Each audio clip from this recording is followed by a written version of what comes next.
Muy buenas noches, tengan todos ustedes bienvenidos a una emisión más de Primer Plano y aquí con 4 temas interesantes. El primero de ellos que queremos plantear es este título que le pusieron o este eje rector que le pusieron en la Asociación de Bancos de México a su reunión anual, que es populismo o liberalismo, o populismo versus liberalismo. ¿Es una buena idea? ¿Qué quieren transmitir? No es, le puedo decir, una discusión netamente nacional, lo puede usted leer en revistas tan prestigiadas como el Economist de Gran Bretaña, en los periódicos de ese mismo país, en Estados Unidos, en América Latina. Es una discusión que se está dando a nivel mundial y es el tema que escogen los banqueros. No podemos disociarlo de las elecciones del 2018, aunque ellos mismos lo hicieron, puesto que aquí se habla de que uno de los candidatos podría estar ligada a esta idea de populismo. Yo les quiero poner 2 temas en la mesa. Primero, para mí estas categorías, ¿sí?, y estas dicotomías que se me hacen, pues ya no son útiles para ordenar los debates políticos, izquierda-derecha, populismo-liberalismo.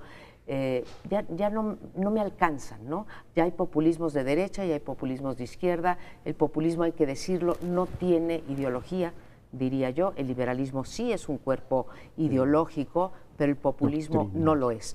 Ese sería un primer tema.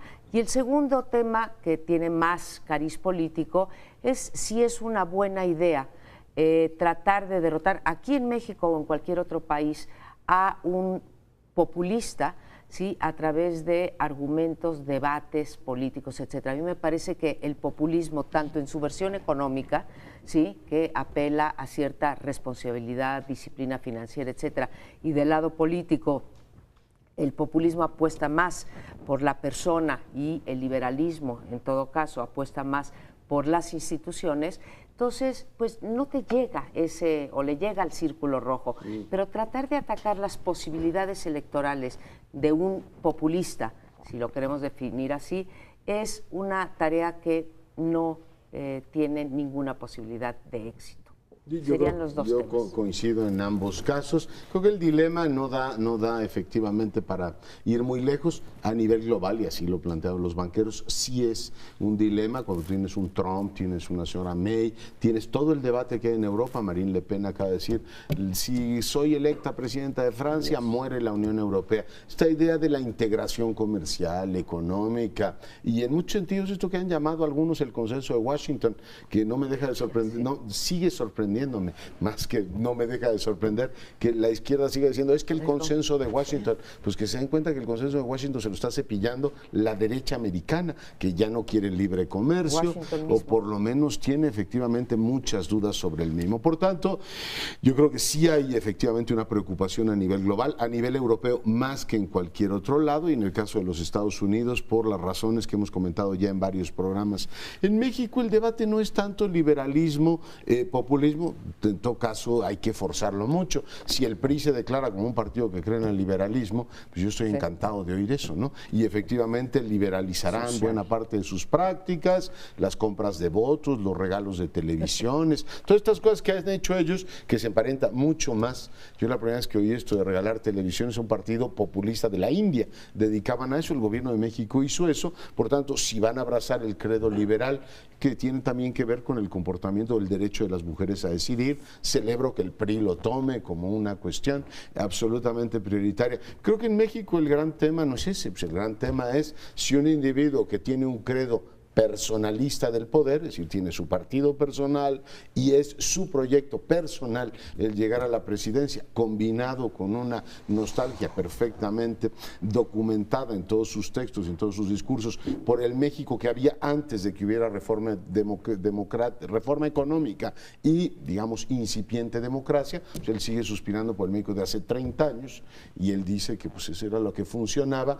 Pues eso le puedes llamar populismo o utopía regresiva, o le puedes llamar como tú quieras, pero yo creo que ese es el gran dilema de México, ¿no? No tanto de si verdaderamente estamos ante un populismo al estilo Hugo Chávez o Nicolás Maduro o un liberalismo auténtico. Creo que en este caso no encaja. Y termino con lo que tú dices, tratar de seducir al electorado pro AMLO con lo que hoy tienes, pues esa gente te dirá, oiga, pues este liberalismo que tanto canta usted no me da ni para comer. El 50% de la gente gana menos de 2 salarios mínimos y por tanto con problemas como entonces ustedes dirán, oiga, la estabilidad macroeconómica y todo lo que usted me dice que es maravilloso, pues a mí simple y llanamente no me alcanza. El populismo aparentemente es una tendencia económico-política que tiene como principal actividad o acción las derramas sociales indiscriminadas en busca de tener una clientela política que se obtiene a través de estas prestaciones, de este barril del puerco, como dicen en Estados Unidos, pork barrel, que se abre y se destapa y que contradice la tendencia liberal, que sería la de crear empleos, la de crear riqueza, generar inversiones, abrir un proceso virtuoso de desarrollo que llegue a toda la sociedad y que en cambio el populismo lo que hace es hacer derramas improductivas, ¿no? Esto que alguna vez creo que Said llamaba el proceso improductivo, con tal de tener clientelas políticas importantes. En el caso mexicano, todos los partidos tienen alguna veta liberal, todos. El PAN, por supuesto, el PRI se ha llamado liberalismo social en algún momento, como para diferenciarse del individualista. El PRD, cuando se vuelve socialdemocracia, pues adopta una serie de posiciones que integran el liberalismo con algo de izquierda, una izquierda que han llamado revisionista, etcétera. Pero en fin, todos los partidos tienen alguna, sobre todo en el ámbito político, la libertad de reunión, de expresión, de todos estos derechos y libertades que el liberalismo luchó desde el siglo XVIII. Entonces yo creo que estamos ante una falsa disyuntiva que puede ser más bien en función de un oportunismo, creo yo, que los banqueros encontraron para ubicarse en el planeta y de una manera discreta y suave impugnar a Trump, que ubican como populista. No dicen de derecha, pero por supuesto Trump es un populista de derecha. Pero venía muy bien de todas maneras esta discusión también para efectos de política mexicana, porque evidentemente muchos de los que no les gustan las posiciones de López Obrador lo califican de populista. El populismo, desde luego, tiene diferentes acepciones. Por eso cuando Peña Nieto fue a Estados Unidos y habló contra el populismo todavía antes de que ganara Trump, Obama le dijo, le corrigió, oye, yo soy populista. Es que en Estados Unidos puede tener una acepción muy distinta de la que ha adquirido en América Latina, que tiene que ver más bien con líderes carismáticos providenciales que movilizan a sus bases para enfrentar a las instituciones, al Congreso, del lado político. Y del lado económico es más bien proyectos económicos que no tienen sustento real, sustentabilidad, y que terminan por dañar a la economía con deudas extremas, etcétera, ¿no? Por eso ubican mucho como populista, por ejemplo, las políticas de Echeverría. Y pareciera que las propuestas del López Obrador económicas van en ese sentido. Tiene una cantidad de programas y la forma en que las financia, sí dice cómo las va a financiar, pero como que no tienen mucho sustento. Entonces mucha gente dice, se le va a venir para abajo, va a empezar a ver ese tipo de problemas otra vez de graves crisis económicas.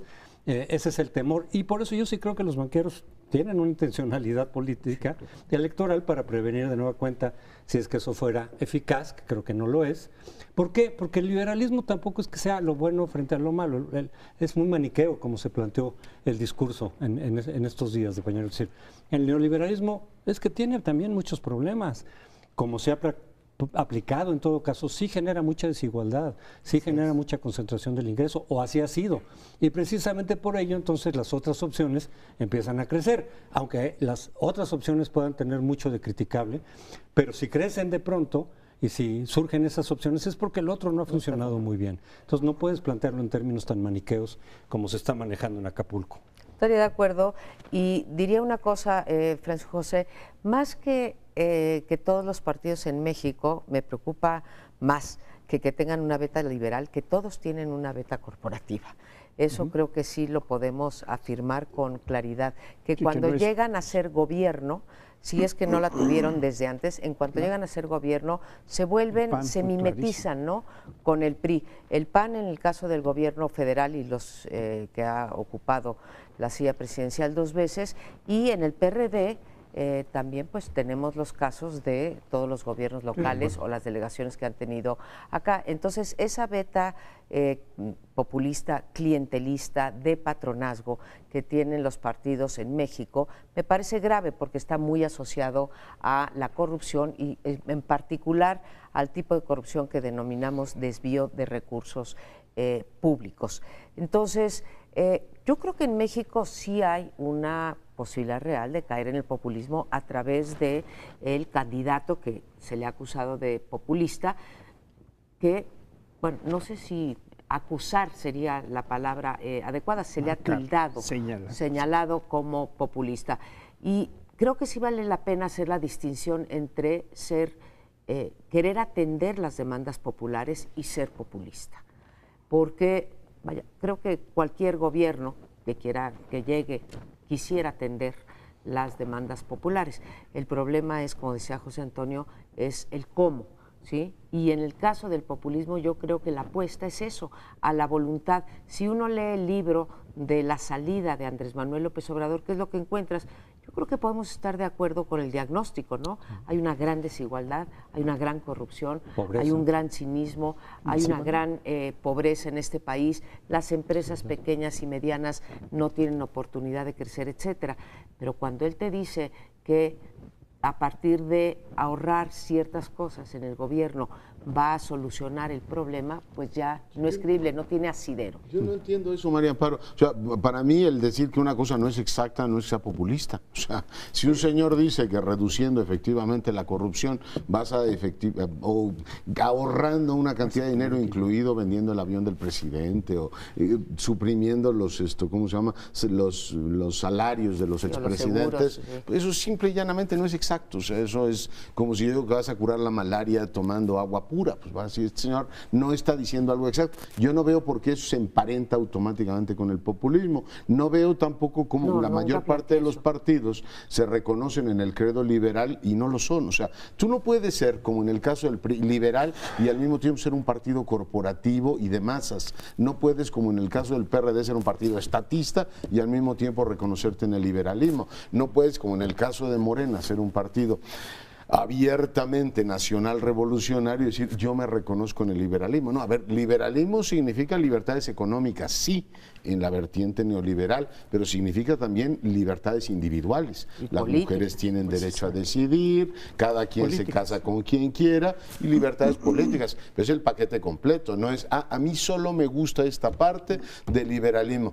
Perdón, pero si el PRI se declara liberal en estos tiempos, sería una gran hazaña. Cuando Salinas les metió el tema que querían ser liberales sociales, la reacción fue brutal y regresaron al credo con el que se sienten cómodos. Los perredistas, los morenistas y los priistas, el nacionalismo revolucionario. Sí, pero bueno, tú querías decir algo, ¿verdad? Lo que pasa es que yo creo que es muy interesante esto que planteaba María Amparo, en el sentido de incorporar en el análisis de esta disyuntiva el corporativismo, porque el corporativismo también puede ser populista, es decir, se hacen las derramas a los sindicatos, a las corporaciones que tienen una gran capacidad para sostener el poder, y este es un tema que todos los partidos tienen.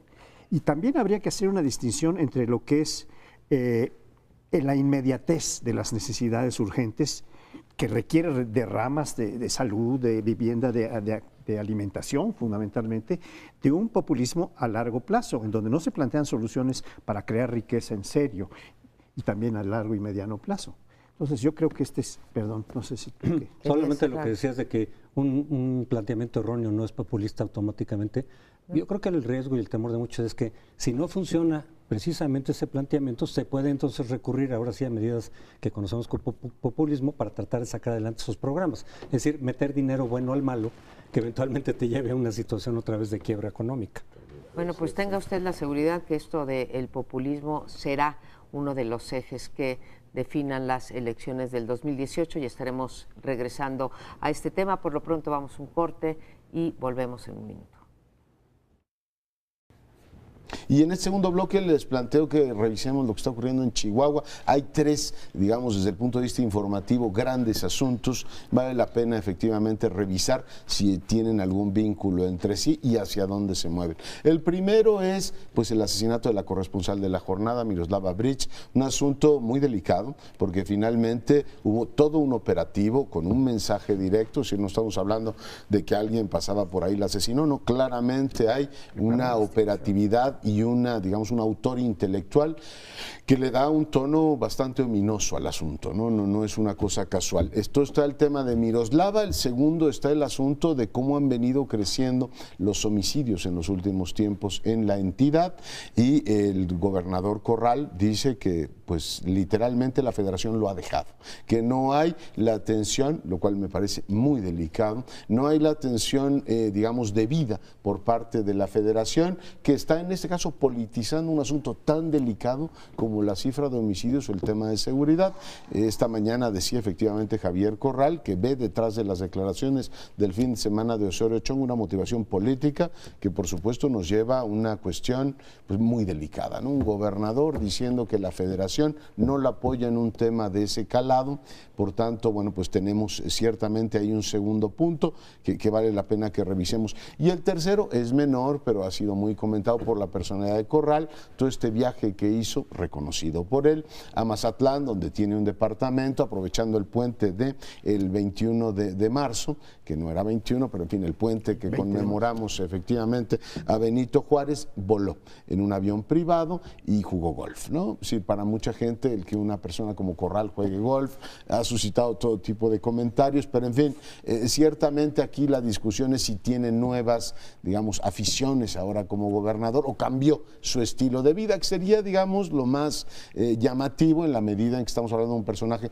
muy característico del PAN de izquierda. Pero bueno, ahí están los tres temas, ¿cómo los ven? Pues yo veo que no solo es en Chihuahua, donde claro, este asesinato tan terrible de la periodista de La Jornada, doña Miroslava Breach, pues ha levantado una alarma generalizada en medio de un país que está en la total penetración del narcotráfico, del crimen organizado por todos lados, sino que se está dando en varios estados.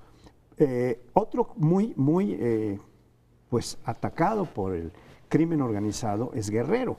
Y ayer había declaraciones del procurador de Guerrero diciendo no tengo capacidad para combatir el crimen organizado. Es otra forma de decir lo mismo.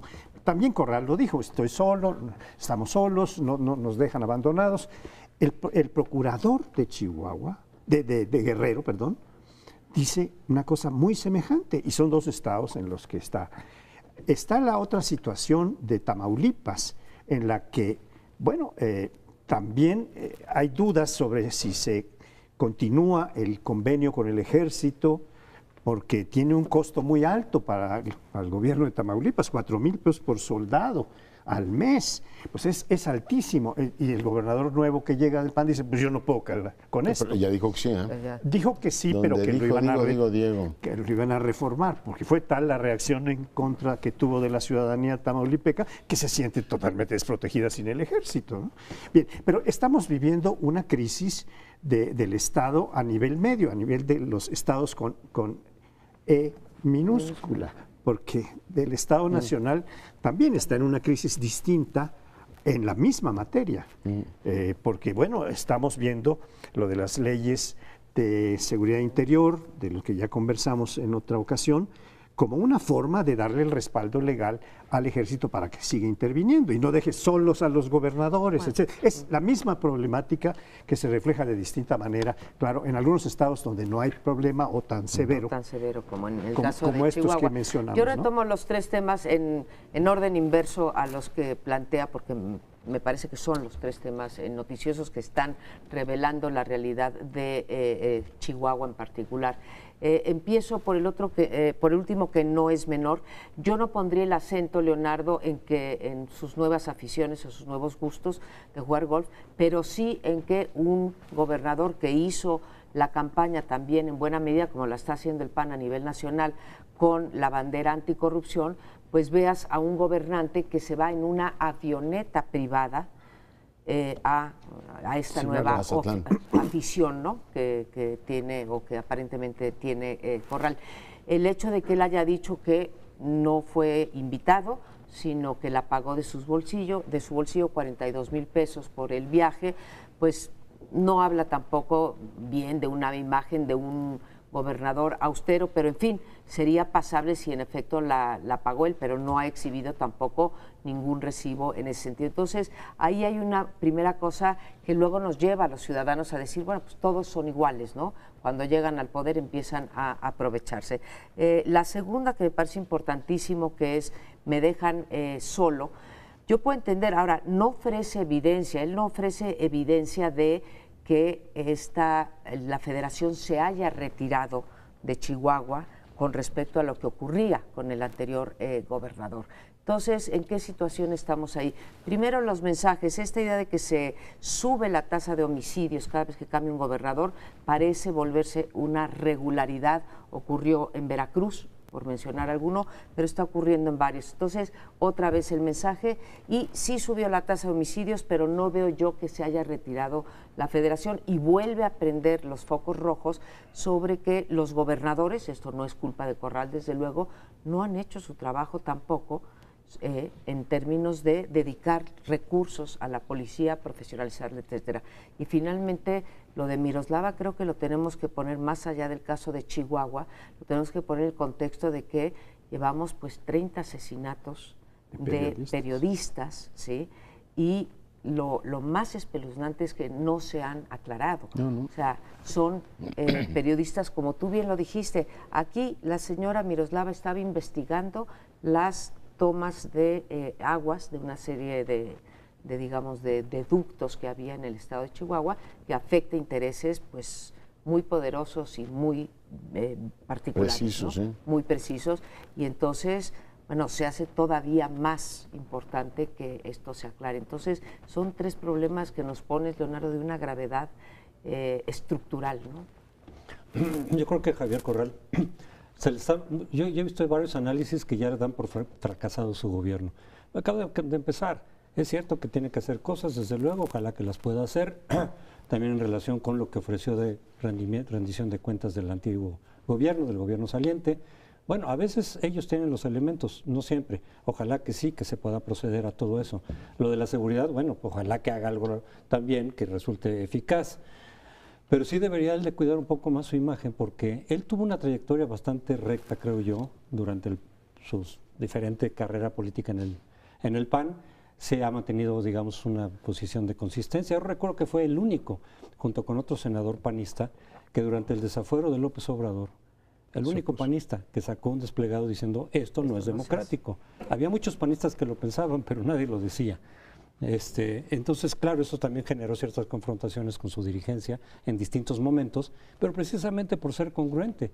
Ahorita ya en el gobierno sí debería cuidar un poco más ese tipo de cosas, porque entonces da la imagen de que una vez en el poder todos se o corrompen o se transforman o les gana, digamos, la soberbia, los deseos de una vida aristocrática, que es contra lo que él ha combatido durante toda su trayectoria política. Y que tiene lo suyo, porque en una democracia pues deberían vivir como vive el resto, digo yo, los representantes como vive el resto de los mortales. Ya platicaremos del caso del PRD, porque la dirigente tenga un departamento en Miami, a mí se me hace también como muy poco, digamos, muy poco compatible con el estilo de vida que tenemos la mayor parte de los mexicanos. Pero regreso a Corral, yo creo que decir que su gobierno es fallido es una barbaridad ideológicamente intencionada. Es un gobierno que está empezando, es un gobierno que está apenas desplegando. Lo que creo que sí es muy delicado y muy serio es que el gobierno del presidente Peña Nieto sea acusado por un gobernador panista, apoyado por un sector del PRD, de que los están dejando solo. O sea, ahí estamos hablando de un asunto muy delicado, porque si de algo se quejaron los gobernadores de Hidalgo y Estado de México, hoy presidente y otro secretario de Gobernación, es que Felipe Calderón presionaba indebidamente, el gobierno anterior, a los gobernadores e incluso los airía públicamente diciendo usted no hace su trabajo. Lo que está quedando claro detrás de lo que ocurre en Guerrero, lo que ocurre en Tamaulipas y lo que ocurre de manera muy clara en Chihuahua es que el modelo de combate al narco pues está claramente fracasado, pero está fracasado en el ámbito federal. No es que los gobernadores no hagan su tarea, dirán, oiga, buena parte de estos homicidios son producto del tema que usted combate, indelegablemente usted combate. Y delitos federales. Usted decida si usa el ejército o usa, cuando hablamos de que el ejército reemplaza, el ejército está reemplazando a la Procuraduría General de la República y a la Policía Federal, que son las que deberían entenderse de esos delitos que no combaten. Como el gobierno no se da abasto, pues llama a los militares. Y el último apunte, para todos aquellos que dicen que es expansiva la voluntad del ejército con la Ley de Seguridad Interior, que revisen lo que ocurre en Tamaulipas. En el momento que el gobernador dijo se van, la propia sociedad le dijo, oiga, y no son radicales que estén pidiendo violen derechos humanos, no, la gente está pidiendo la presencia del ejército. Lo digo por incluir también eso en o sea, nos urge un nuevo modelo de seguridad, uno, despolitizado. O sea, lo que está diciendo Corrales, está ampliamente politizado y las culpas a quien se las merecen. O sea, la función de combate al narcotráfico no es de los gobernadores, es de la Federación. Y si la hace el ejército es porque no hay capacidades ni en la PGR ni en la policía. Lo que se ha puesto de manifiesto en alguna medida, muy claramente en algunos casos, es que el fracaso de la Federación en el combate al crimen organizado en alguna forma está siendo propiciado por los gobernadores que entran en contacto con el crimen organizado, en Coahuila con los Zetas, los Moreira, Humberto más bien, en Guerrero, sí, que ya regresa como quiere ser candidato a diputado, pero tal vez lo tocamos en el siguiente bloque. U otros como Michoacán, muy patentemente, en donde eso era notable, lo de Michoacán, ¿verdad? Incluso el hijo del gobernador estaba inodado con el narcotráfico. El propio gobernador interino. Y el propio gobernador, después el gobernador interino que está en la cárcel. Es decir, esto no es un asunto que se pueda atribuir tirando la bolita de gobernadores a federación o a municipios. Es un asunto nacional que requiere una política nacional. Sí, pero llevamos 10 años con una política que a todas luces está fracasando y seguimos dando vueltas a la misma noria, ¿no? Y entonces todos reconocemos que fracasa, el ejército pide a gritos que quiere regresar a las labores propias de su institución y el hecho claro desde mi punto de vista es que solamente hay una cosa peor a que el ejército esté llevando a cabo funciones de seguridad pública y que es que nadie las asuma, porque tenemos que reconocer que las ha asumido por una orden, ¿sí?, del poder civil y lo están haciendo pues porque se los han pedido y porque es una institución leal. Yo el problema que veo es lo de las policías y en 10 años no se ha logrado avanzar en ese sentido. Es que es algo estructural que no se ha abordado de manera adecuada, de tal manera que mientras no se haga algo distinto, nos echaremos otros 10 años con el ejército en las calles. Pues claro, la naturaleza del sistema político que tenemos fomenta eso. Por tanto, mientras no cambiemos esa base, creo que no va a haber resultados. Lo que sí tenemos que hacer es una pausa, regresamos en un instante. Bueno, y los conflictos internos del PRD continúan. Parece que ya se inició, digamos, una dinámica de autodestrucción motivada fundamentalmente en el origen por la salida de López Obrador, que su intención era esa, su intención era que Morena sustituyera como eje de la izquierda mexicana, o así llamada izquierda, al PRD. Lo está logrando, ya todo apunta que eso es lo que va a suceder, pero por lo mismo el PRD se está desgastando anticipadamente. Yo he sostenido que la definición de la candidatura por el 18 iba a generar una nueva ruptura dentro del PRD. Bueno, se adelantaron los tiempos, pero ya se está en eso.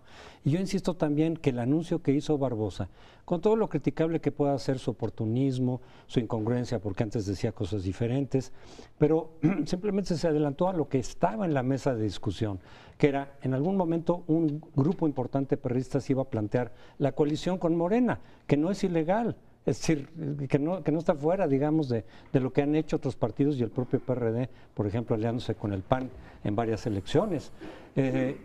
Y sin embargo, la dirigencia reaccionó de tal manera que yo sí siento que acrecentó el conflicto más allá de lo necesario. Y estamos todavía ahora entonces con que Alejandra Barrales regresa al Senado para tener un voto más en favor de Dolores Padierna como coordinadora, pero resulta que los estatutos del PRD, el 111, artículo 111 dice, no se puede ser presidente del PRD y al mismo tiempo tener un cargo de elección popular, tienes que pedir licencia como lo hizo Basabe en su momento, también Alejandra, pero al regresar ya está contradiciendo los estatutos y eso se vuelve a judicializar, incrementando mucho más, repito, de lo que era necesario, los costos políticos para el PRD. Yo creo que le salió, hay que reconocer que a Andrés Manuel López Obrador su apuesta le salió redonda, ¿sí? Fue muy exitoso tanto por los aciertos de él como por los errores del PRD que le ayudaron mucho, porque creo que ahí dejó pasar la oportunidad del PRD para, digamos, agruparse y decir, se acabaron las tribus, los que quieran salir con Andrés Manuel salen y vamos a hacer un partido que supere estos vicios que ha tenido prácticamente desde su creación, que van desde el caudillismo, que siempre tienen que tener un líder que es el que manda en el partido, hasta el tribalismo. Entonces dejaron pasar esa oportunidad y por eso digo que ayudaron también los errores del PRD. Ahora, esta crisis del PRD que lo tiene hoy en día en el 5% de la preferencia electoral según la mayor parte de las encuestas, creo que esa derrota en la baja electoral puede ser también su virtud, porque 5 puntos en las elecciones presidenciales del 2018 pueden ser muy preciados por definitorios, ¿no? Es posible que esa elección se defina por menos de los 5 puntos. Entonces, ahí está su fortaleza, aunque estoy de acuerdo, José Antonio, todo apunta al total desfondamiento de ese partido sin liderazgos y, digamos, echándole al fuego a lo mismo. Barbosa, tú dices que pues se vale decir con quién te quieres aliar, sí, pero en un partido que se respete, en un partido institucional, hay cosas que primero se ventilan al interior de los órganos y no se utiliza el cargo público o el cargo de elección popular para decir el partido va para acá. Ese es el problema del PRD, que no sabe procesar sus conflictos internos.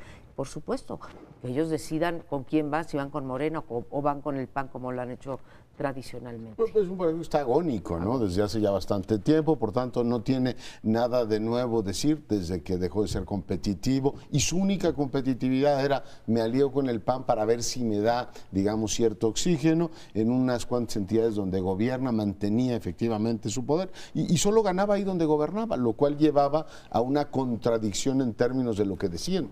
Nos separamos del López Obrador porque es caudillista y populista, nosotros somos socialdemócratas, pero solo ganamos en los lugares donde gobernamos a golpe de regalar despensas y todos los demás. Yo creo que eso los mató. Finalmente, cuando se separan del López Obrador, que es un proceso ya muy largo y muy contado, ellos dicen, nosotros somos la izquierda pactista, socialdemócrata y todo lo demás. Y todo eso quedó vacío, porque detrás de esos pactos hay clientelas, arreglos políticos, digo, lo que es el PRD del Estado de México, es decir, a ver quiénes jalan con quién, y es un partido mucho más de clientelas y mucho más de intereses que un partido con un proyecto político claro. Por tanto, por lo que ocurrió en el Senado, pues era una consecuencia lógica del oportunismo abiertísimo de Barbosa, que unas semanas antes decía que Mancera debería afilarse al PRD porque él quería ser su coordinador de campaña y de pronto dice, no, ya me lo pensé mejor y en realidad me voy con el otro. Su presidenta, pues su presidenta con un departamento en Miami y una deuda como la que tiene, pues yo creo que no está en condiciones de dirigir absolutamente a nadie. O sea, no hay posibilidad de decir que eres la lideresa de un partido de izquierda y tienes efectivamente un patrimonio de ese tamaño cuando el salario que has tenido, el público, en los últimos años no da para eso. Lo que es verdaderamente lamentable y grotesco, hablando en términos teatrales, es un sainete, una farcilla, lo que ha pasado en el Senado específicamente, peleándose la coordinación del Senado por motivos claramente económicos y desde luego políticos, porque Barbosa era el coordinador de los senadores, no era un senador nada más que aprovecha su cargo de elección popular, sino su posición como jefe de una bancada, pues no tan numerosa como ha tenido en otras ocasiones, pero de todas maneras 20 senadores son un buen número de senadores, 19 tuvieron después.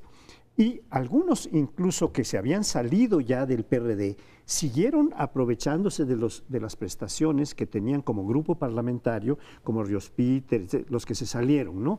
Pero seguían siendo parte de la bancada por los mismos motivos de agenciarse recursos que tienen los grupos parlamentarios muy abundantes en las dos cámaras. Y yo diría que este sainete ha mostrado en forma grotesca, nombraron Llevan tres coordinadores y todos peleando, etcétera.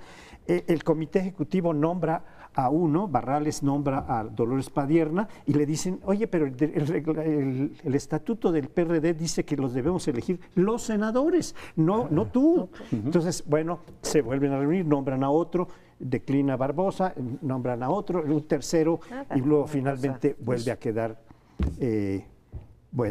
Dolores Padierna, acompañada del senador de Tabasco, Mayans, que la secunda cuando había estado antes en otra posición. Sí, verdaderamente es grotesco. En algunos días van cambiando las cosas.